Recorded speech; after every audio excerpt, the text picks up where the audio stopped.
বন্ধুরা, এই যে সকাল সকাল উঠে গেছি, উঠে এই যে দুধ বসিয়েছি, এইদিকে জল বসিয়েছি। এই জলটা আমার শাশুড়ি মার জন্য বসিয়েছি, ওআরএস বানাবো। কাল সারা রাত শাশুড়ি একদম এত বমি হয়েছে, এত বমি হয়েছে বলার নেই। বমি করে একদম নাজেহাল হয়ে গেছে। এখন ওআরএস এর জল না দিলে পরে সে উঠে দাঁড়াতেও পারবে না। এই কারণে জল ফুটিয়ে ঠান্ডা করে শাশুড়ির জন্য ওআরএস বানিয়ে দেবো। আজকে সারাদিন এই ওআরএস এর জলই খাবে। এইদিকে দুধ ফুটে গেছে আর এইদিকে মুড়ি বাড়া হয়েছে। এখানে হচ্ছে আমার হাজবেন্ড আর আমার ভাস্তা আর আমার ছেলের জন্য মুড়ি বেড়ে রেখেছি। দুধটা হয়ে গেলে ওদেরকে কফি বানিয়ে দেবো আর ছেলেকে এই যে দুধ, মুড়ি, বিস্কুট একসাথে খেতে দিয়ে দেবো। কে নুতি বেলে লে? এতে কে নুতি বেলে? হ্যাঁ, কে নুতি বেলতেছে? ও আচ্ছা আচ্ছা, তুমি পারতেছো না? আচ্ছা ঠিক আছে ঠিক আছে। বন্ধুরা, এই যে আমার বাড়ির দিদি এই পাতাটা নিয়ে এসছে। এই পাতাটা আপনারা চেনেন? এই যে ছাড়ানো হয়েছে কিছুটা, এই পাতাটা আপনারা চেনেন? এটার নাম হলো গন্ধ পাতালি পাতা।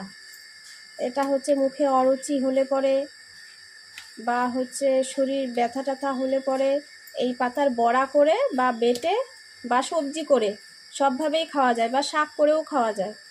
এটা খাওয়া খুব উপকার আছে। আপনাদের ওখানে যদি কারো বাড়িতে থাকে এটা অবশ্যই খাবে। বলো।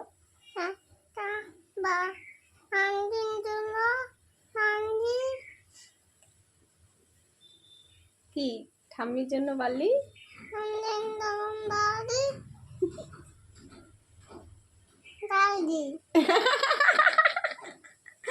ঠাম্মির জন্য বালি জাল দিই।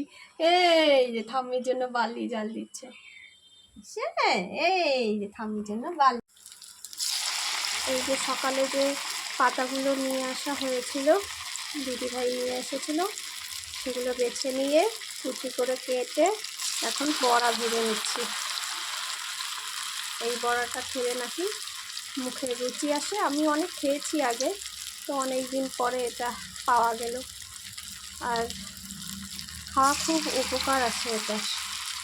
বন্ধুরা, আজকে আমাদের দুপুরের খাওয়ার মেনু হলো, আমি বেশি কিছু আজকে রান্না করতে পারিনি, শরীরটা খুব একটা ভালো না। এখানে আমি আমের চাটনি করেছি, এখানে বড়া ভাজা করছি, এটা হয়েছে ছেলের মাছের ঝোল, মাছটা বেছে রাখা হয়েছে, আর এটা হচ্ছে ডালের বড়ার তরকারি, এটা মাসি করে পাঠিয়েছে। আর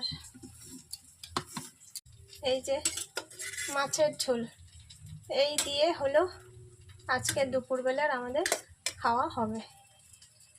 এই যে আমার গন্ধ পাতার বড়া করা হয়ে গেছে, বানানো হয়ে গেছে। কে কে খাবেন শিগগিরই চলে আসুন। মুচমুচে হয়েছে, এই দেখুন